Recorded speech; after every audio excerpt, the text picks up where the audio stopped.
cosa preocupante es que lleven el 80% del programa del Plan Nacional de Infraestructura, porque ¿qué vamos a hacer los próximos 3 años que nos faltan? O sea, ahí yo creo que habría que reflexionar muy bien ese punto. Posteriormente, pues el ajuste es muy importante, es el 0.7% del PIB. Nosotros como Cámara hemos deseado que llegáramos al 5 o 6% de inversión del PIB, que no lo hemos podido lograr. En los últimos años, 30 años, se invierte el 2 o el 2,5% del PIB, y seguramente con este recorte volveremos a regresar a los tiempos difíciles que teníamos. Sin embargo, pues somos una empresa mexicana, en el caso específico de Coconal, que le ha tocado vivir todas estas crisis. Seguramente veremos otra vez fraccionados los concursos, hoy estamos viendo concursos, por ejemplo, en enero y febrero no ha habido prácticamente nada, ni de la ST, ni de la Conagua, ni de CFE. Ha habido uno que otro concurso, pero no la cantidad que nos dieron en 2014, porque también 2013 fue un año difícil. Entendemos que si el año 2015 es igual a 2013, sería muy bueno, como se ven las expectativas. También me gustaría comentar sobre el tema del exceso de oferta que tenemos. Debido a las necesidades, me parecería a mí que deberíamos estar preocupados más porque haya más demanda. O sea, nuestro México requiere de muchas cosas más, porque si ya tuviéramos satisfechas las necesidades de todos nosotros, estaríamos sí preocupados porque hubiera tanta oferta, pero yo creo que lo que tenemos que levantar es la demanda importantemente. Y si hoy tenemos mucha oferta es porque a nivel municipio y a nivel estado no hay nada en este momento, y todas las empresas que se dedicaban a dar servicio a esos niveles de gobierno están ahora todos en la federación. Entonces sí es preocupante que la industria de la construcción tenga tan baja participación actualmente en México, y más preocupante es el hecho de que el petróleo esté en los niveles que está actualmente, que es un agente totalmente externo hacia nosotros. Creo que también sería muy bueno hacer algunos planteamientos, no nomás ver la parte negativa, sino también la parte positiva. Yo creo, y lo expresé en otro foro, que es un buen momento en el foro de conservación de carreteras, para reactivar el impuesto a las gasolinas, para dedicarlo a las carreteras. Hace muchos años se creó un impuesto a la gasolina y de ahí se hacían las carreteras. Ahorita que todos pensamos que va a bajar la gasolina en México, porque así debe ser, porque el mercado internacional nos va a llevar, sería un buen momento para restablecer ese impuesto y que no se note en el precio, porque ahorita va a tener que descender forzosamente. Tenemos 50% más cara la gasolina en México que en Estados Unidos, entonces de alguna forma bajaría, y sería un buen momento para volver a crear este impuesto a gasolinas, y que podría ser directamente para la conservación de carreteras que tanto falta nos hace. Después, creo yo que habría que regresar a la venta de activos. El gobierno actualmente tiene carreteras muy buenas todavía que podrían propiciar que se pudieran hacer de un buen capital, o juntarlos con proyectos nuevos que habría que hacer. Por ejemplo, la México-Querétaro, agregarle 2 o 3 carreteras que se tengan que hacer, o 4 carreteras, no sé, dependiendo de la capacidad que tenga. Tenemos la México-Puebla, tenemos la México-Pachuca, y así tenemos varias carreteras que se podrían usar para hacerles cargo a esas carreteras, o que se haga de capital nuevamente el gobierno para suplir esa deficiencia que tenemos actualmente en el petróleo. También, pues mucho se ha hablado de Capufe, de que va a desaparecer, y ahí también podrían tener un renglón interesante de cómo reducir el costo del gobierno y pasarlo a privados para que pueda estos operar la carretera, no sé si con mayor eficiencia, pero cuando menos tal vez más económicamente sí. Y el tema de la ley de APPs, que ha sido desaprovechada, es una ley muy interesante, es una ley que tiene muchas ventajas. Por ejemplo, en el tema de derecho de vía hay algunas ventajas muy importantes que ahorita platicaba con José Andrés Oteiza, y esa ley no se ha movido. Es una ley muy interesante que tiene que tener aplicaciones y crear pues nuevas concesiones. O sea, tenemos que regresar a la mezcla de capital de gobierno y privado, y que nosotros los privados tomemos más riesgos y podamos mover mejor a México. Muchas gracias.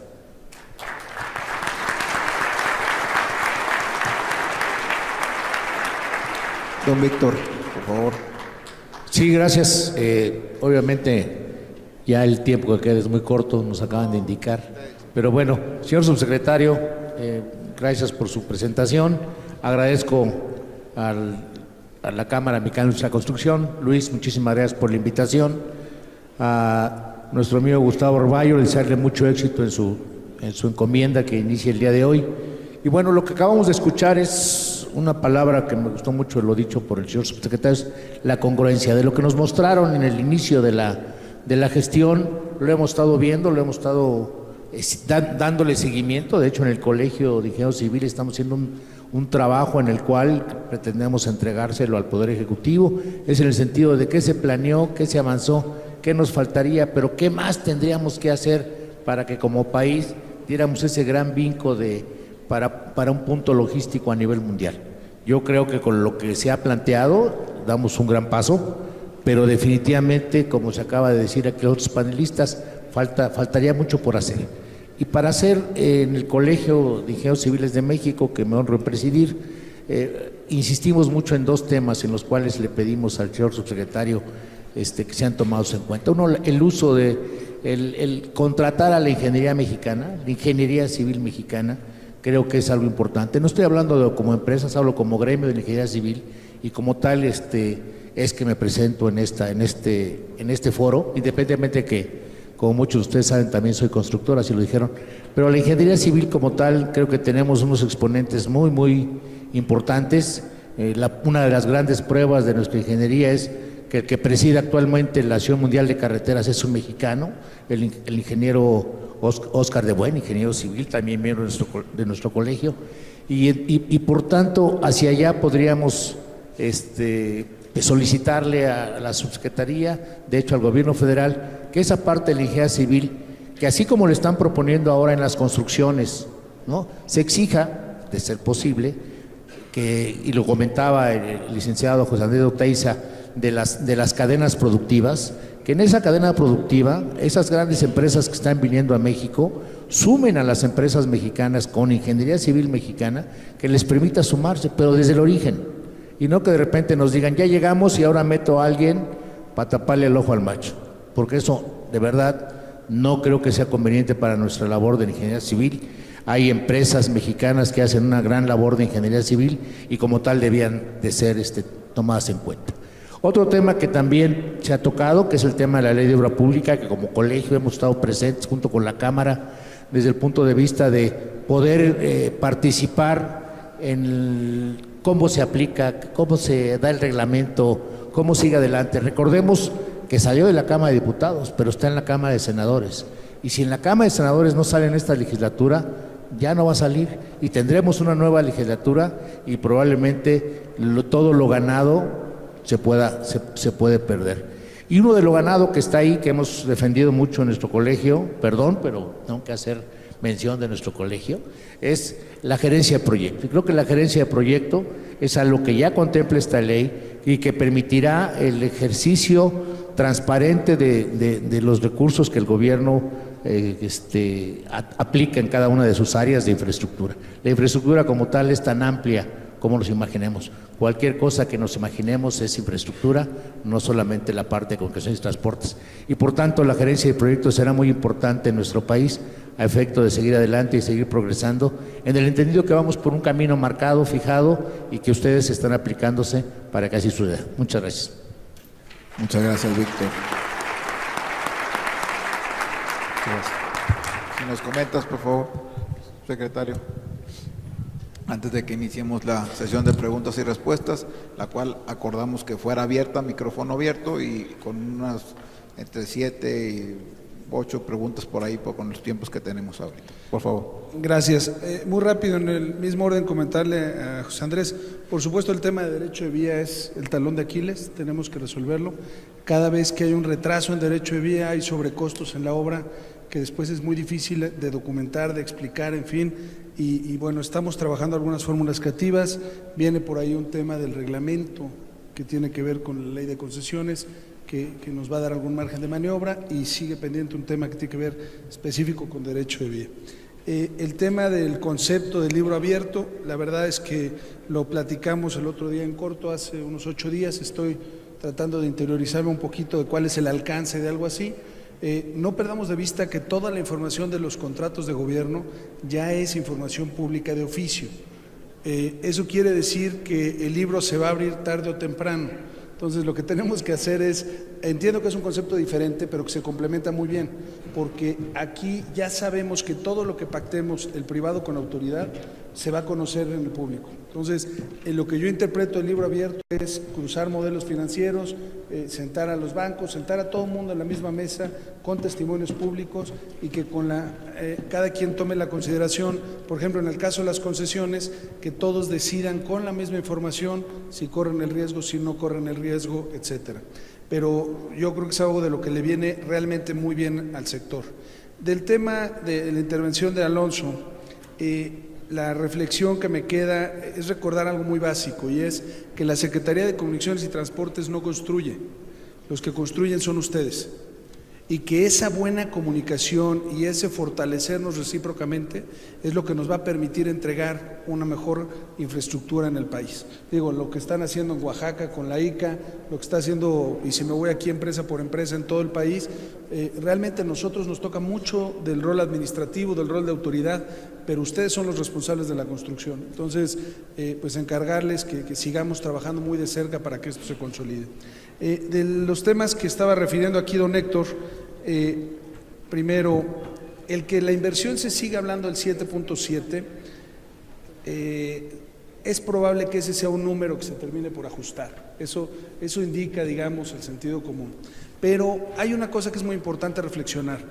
La reducción de presupuesto, y permítanme hablar nada más de carreteras, porque es el número que tengo muy claro. La reducción anunciada después del ajuste, etcétera, para carreteras es de 4,000 millones. Cuando al número que teníamos de 2015 le quitamos 4,000 millones, quedamos prácticamente igual que 2014, muy arriba de 2013 y muy arriba de 2012. Entonces, creo que es importante que no estemos en esta lógica de bajar la cortina y apagar las luces. Sí tenemos menos dinero del que pensamos que íbamos a tener cuando se preparó el PEF 2015, pero sigue siendo un número muy competitivo. O sea, un beneficio de la reforma hacendaria, esa que nos dolió a todos por la parte de los impuestos, es que el presupuesto de la Secretaría de Comunicaciones y Transportes creció de manera importantísima. Estamos hablando del orden de más o menos, cuando vemos el ejercicio 2014 contra el ejercicio 2015, tuvimos un crecimiento que es más o menos del 16%. Si a eso le quitamos el porcentaje del recorte, seguimos muy arriba. Entonces, es un tema nada más de ponerlo en su justa dimensión. Sí hay una preocupación hacia adelante, pero también hay quien dice que el petróleo ya llegó a donde iba a llegar, que es un tema que se van equilibrando los mercados y pareciera que hay razones para pensar que nos vamos a mantener en estos rangos. Ahora, ¿qué hay que valorar ahí? Pues que se está tomando con una responsabilidad financiera. El señor presidente con toda claridad fijó los límites, dijo no al endeudamiento, dijo no a lo que no es posible hacer que sea bueno de largo plazo. Digo, es de las muy pocas veces que se anuncia un recorte en un año electoral. Eso va contra la lógica de la coyuntura y eso te habla de la seriedad con la que el titular del Ejecutivo está tomando el momento. Entonces, yo lo que les digo es, sí hay menos dinero del que pensamos que íbamos a tener, pero seguimos con números muy competitivos que se van a reflejar. Ahora, ¿por qué eso no se ha reflejado en las licitaciones de enero y febrero? Bueno, pues porque estábamos ajustando la información, porque nosotros no podemos, ni mis compañeros pueden sacar un concurso que después va a tener un recorte, porque eso sí perjudica a la industria de manera dramática, frontal, se afectan los patrimonios de cada una de sus empresas. Entonces, tuvimos que dedicar muchas horas en enero y febrero para entender en dónde íbamos a colocar esas bolsas, dónde venía el impacto, con un análisis muy serio, que no fuera algo unilateral, arbitrario. Ese ejercicio ya se terminó, ya estamos empezando a recibir las autorizaciones que requerimos de Hacienda y a partir de eso es como si en enero y febrero hubiéramos tenido un paréntesis. Yo me acuerdo que la expresión cuando tomamos la oficina es que la industria, es una conversación que tuvimos con Luis Zárate en su momento que decía, oye, es que esta industria solamente trabaja 8 meses al año. Bueno, después nos acostumbramos a 12 meses. Y ahorita tuvimos este estornudo, pero que nos va a permitir que todos los procesos de licitación salgan con el soporte financiero adecuado. Por eso es que sí hubo este vacío en enero y febrero, pero que ya debemos de estar realmente a punto de despegar. El tema de que si están iniciados el 80% de los proyectos del Programa Nacional de Infraestructura, no me queda muy clara la preocupación, porque iniciados es muy lejos de finalizados. Entonces todavía pues hay tramos ahí, muchos cadenamientos y muchas cosas que tenemos que hacer para consolidar el Programa Nacional de Infraestructura. El tema del exceso de oferta y la discusión de que si hay exceso de oferta porque los municipios y los estados no están generando obra pública, o si porque se replanteó el sector de la vivienda, o por la razón que sea, la verdad no es una discusión que estemos teniendo ahorita. Para mí la afirmación del exceso de oferta es un dato dado, o sea, simplemente ya sé que somos muchos, y eso explica el ánimo muchas veces de desencanto cuando llegan a visitas de obra, ni siquiera a los fallos, a visitas de obra, y llegan muchísimos jugadores. ¿Qué es muy importante para nosotros? ¿Qué estamos haciendo en los centros? Estamos tratando de revisar no solo a los que resultan adjudicados, porque es como una especie de esquema donde le haces el antidoping no nada más al que ganó. Hay muchos que se registran solamente para presionar el mercado hacia abajo, saben que no van a ganar y meten en su expediente, hacen falsedad de declaraciones frente al gobierno. Y esa es una situación que tenemos detectada y es una situación que estamos empezando a trabajar y que yo estoy seguro que eso va a quitar mucho de lo que presiona en el mercado. Muchas personas que creen que construir es fácil, que ir a McAllen y traerse una retroexcavadora de medio uso y ya con eso meten papeles y dicen que son grandes constructores. Tenemos que darle nivel a la industria y eso se va a hacer del brazo con la Cámara. El tema del impuesto a la gasolina para conservación, pues lo platicaré en una mesa donde pueda ser escuchado, me lo llevo de tarea, lo mismo que la venta de activos, lo hemos platicado, sabemos que es una opción, pero que eso pues tiene algunos rebotes muy importantes. Yo francamente, cada vez que hablamos del tema de Capufe, yo lo que les digo es que en esta administración se está haciendo un esfuerzo para, con lo que se heredó de Capufe, entregar una mejor institución. Tiene un problema enorme en función del tamaño del sindicato, y cuando tú revisas el número, vale la pena no hacer juicios ligeros. Sí tiene oportunidades de mejora enormes, como todas las instituciones de gobierno, pero se está haciendo un esfuerzo serio al respecto. Y el tema de la ley de APP es muy sencillo. No habíamos pensado utilizar la ley de APP porque veníamos de una reforma hacendaria que nos creció el presupuesto de manera muy importante. Entonces, tú imagínate que en la misma discusión donde se suben los impuestos y se genera más capacidad de gasto, al mismo tiempo sales a proponer APPs. Iba a parecer un sinsentido o iba a parecer pues como que no fuera suficiente. Creo que la coyuntura ahorita abre la cancha para APPs, es un ejercicio en el que estamos trabajando con la Secretaría de Hacienda. No, el APP es una gran herramienta, pero no es para todo ni en todo momento, y es lo que estamos revisando. Lo que comentaba Víctor, y con esto termino, es el tema de la consistencia. La verdad es que yo creo que ese es el gran reto de la administración pública en general, es ser consistentes, es tratar de no salirse del guión, y en eso la disciplina del secretario Ruiz Esparza nos ayuda muchísimo. Él no nos perdona las reuniones de los lunes en la mañana, y si sales del guión tienes que llevar una gran explicación de por qué te saliste del guión. Entonces, eso afortunadamente se está notando. Creo que algo en lo que tenemos que empezar a trabajar desde el Colegio de Ingenieros y con la Cámara es en el banco de proyectos, porque lo único cierto es que esta administración se termina en 3 años y meses y tenemos que tener la responsabilidad de dejar un banco de proyectos que haga que el arranque de la siguiente administración sea mucho más dinámico. El tema de contratar ingeniería civil mexicana, pues no podríamos estar más de acuerdo, ¿no? Te lo dice el hijo de un ingeniero civil mexicano que no ha ejercido mucho, pero que tiene muchos amigos que sí le ejercen y que respeto muchísimo la ingeniería civil mexicana y ojalá encontremos un formato que funcione. El tema de la ley de obra pública, efectivamente estamos haciendo las llamadas al Senado. Lo bueno es que ya pasó por Cámara de Diputados y los que se quedan son los senadores. Entonces, este sentido de urgencia que te entra por la coyuntura electoral, a mí me entra el sentido de urgencia por ya tener la nueva ley, pero no porque se vayan los actores, porque los senadores pues se siguen toda la administración, ¿no? Entonces, creo que es un poquito de comentarios respecto a lo que comentaron mis compañeros. Muchas gracias, Raúl. Pues sí, las preguntas y respuestas, antes de terminar, ya recibimos unas escritas, pero sí vamos a abrir el foro a 5 preguntas rápidas para que aquí las conteste nuestro amigo el subsecretario. Por favor, los que estén interesados en preguntar.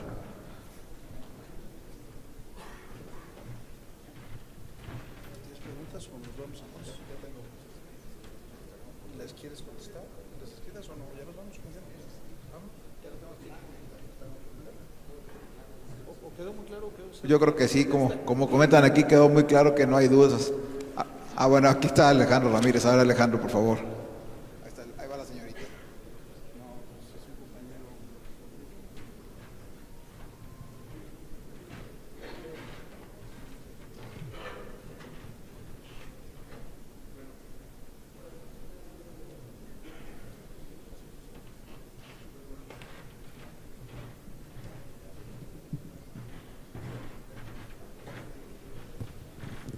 Pues a ver. Ahí adelantito ya, castigado. Muy buenas tardes. Antes que nada, excelente panel. Alejandro Ramírez, vicepresidente de la Cámara Mexicana de la Industria de la Construcción. Y yo creo que todo lo que han comentado es muy valioso para nuestro sector. Sobre todo hay actores, tanto allí en el panel como acá abajo, que son fundamentalmente para el desarrollo de la infraestructura del país. Pero algo importante que yo quisiera preguntar y que ha sido tomado muy en cuenta por la Secretaría y por los otros sectores, el de seguir impulsando, como lo mencionaban aquí, el apoyo a los MIPYMES del país. El desarrollo debe ser integral, el desarrollo económico regional nos abona a todos. Y yo le haría esta pregunta, señor subsecretario, sé que lo tiene muy en mente, en cómo a corto plazo podemos incluir cada vez a más pymes en el desarrollo integral del país. Yo creo que tiene mucho que ver con lo que refirió el licenciado José Andrés de Oteiza respecto a, en los proyectos grandes, asegurarnos que tengan un componente importante, jugadores locales.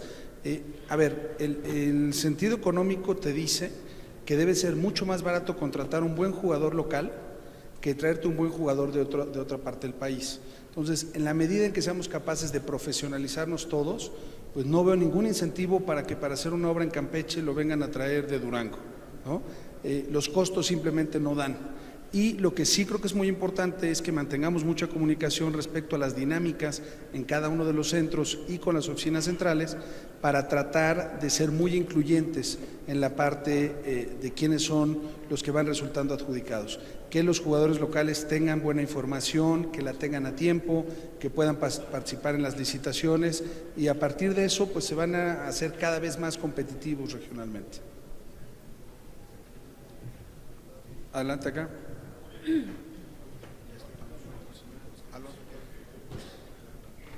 Perdón, solo iba a hacer un comentario que tiene mucho que ver con lo que también explicaba Pepe Andrés. Nosotros en la empresa tenemos un padrón de subcontratistas y proveedores. Cada vez subcontratamos más. Ya los últimos números, ya en algunas áreas de la empresa llegan hasta 80% de la obra que hacemos a través de subcontratistas, y yo creo que esta es la tendencia sin duda. Tal vez en lo que podemos apoyar nosotros es pues adherirlos a nuestros programas de calidad, seguridad, medio ambiente y demás que tenemos que cumplir, pero cada vez más los proveedores y las pymes se van actualizando mucho más en estos temas, y eso es lo que permite, eso junto con su nivel de especialización, pues que esto se pueda cada vez más. Entonces yo estoy muy optimista porque lo estamos viendo que avanza muy bien en ese sentido. Muchas gracias. Adelante.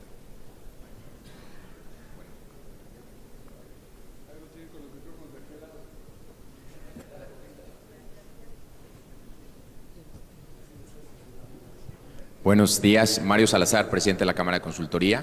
Una felicitación al panel, Raúl. Quizás la coyuntura económica que estamos viviendo, que hay un recorte presupuestal importante, creo que abre un espacio para poder mejorar, como bien dicen, el tema de planeación. Lo hemos comentado varias veces en otras ocasiones. La asignatura pendiente en el país es planear las obras, hacer los proyectos con el tiempo, la inversión que se requiere, como bien decía nuestro presidente del colegio, en el tema de estudios y proyectos respecto a la inversión total es marginal, es menos de un 10%, pero da mucha certidumbre en la fase de planeación de tiempos, de presupuestos, y eso es donde debemos de invertir, de que exista una partida para que año con año se diseñen las obras que se van a construir en años subsecuentes. Preocupa también el desfase en la inversión en infraestructura, porque sabemos que, sobre todo en el caso de los proyectos que no son multianuales, Al final del día se tienen que ejercer en 6 meses presupuestos que se debían de ejercer en un año entero. Entonces creemos que tu sensibilidad en el tema de infraestructura, pero también en cuestiones hacendarias, ojalá busquemos el esquema mediante el cual, llegado el fin de año, no venga el recorte presupuestal y las obras que estén a la mitad. Caemos en un esquema mucho peor. La realidad nos dice que se preestiman para que no se pierda el presupuesto, y eso es peor que para efectos de un daño patrimonial y para efectos de una simulación, que el tener una manera de trasladar ese presupuesto a las obras que están en curso y que por una razón o por otra, o como bien decía José Andrés de Oteiza, que por problemas de derecho de vía se tienen que desfasar, se puedan terminar. Y finalmente yo creo que es un momento muy importante, la Cámara igual, para impulsar el tema de los proyectos. Y lo que referías respecto al exceso de oferta, quizás más bien sea una falta de demanda, ¿no? Yo creo que también ha habido una contracción, una presencia de empresas extranjeras en el tema de ingenierías, y creemos que hay una capacidad nacional que está subutilizada, que hay gran capacidad y grandes obras que se han hecho conjuntamente por empresas mexicanas de ingeniería y de construcción, y que yo creo que la correcta planeación, la gerencia de proyecto que hoy prevé la nueva ley, debería de ser un esquema mediante el cual se logre que se sigan impulsando las grandes obras que han hecho empresas mexicanas de ingeniería y construcción. Muchas gracias. Muchas gracias, Mario. Esta va a ser la última pregunta por respeto al siguiente secretario que está en el panel siguiente. Okay. Te comento muy rápido. A ver, estamos absolutamente en contra de preestimar, eso está fuera de la ley, y si alguno de mis compañeros directores de centro preestima, seguramente no está durmiendo muy tranquilo. He escuchado que es algo que se hacía para conservar los presupuestos, pero en realidad es una práctica. Cuando tú haces subejercicio cero, no tienes espacio para esas situaciones. Eso sucedía cuando tú te habías quedado muy lejos de la meta y quedaban muchas bolsas por ahí disponibles, etcétera, pero es peligrosísimo. Además de que es ilegal, es algo que de verdad rompe todo el esquema. El tema de la planeación, pues estamos absolutamente metidos en el asunto. Hay que ver cómo encontramos un mecanismo para que fluya de una manera donde la Cámara esté totalmente incluida. El simple hecho de que no podemos hacer ningún proyecto que no tenga registro, y para tener registro tiene que tener proyecto, costo-beneficio, etcétera, pues ya nos está obligando legalmente a trabajar esta parte. Ahora, cuando hablas tú de que falta planeación, te tengo una buena noticia.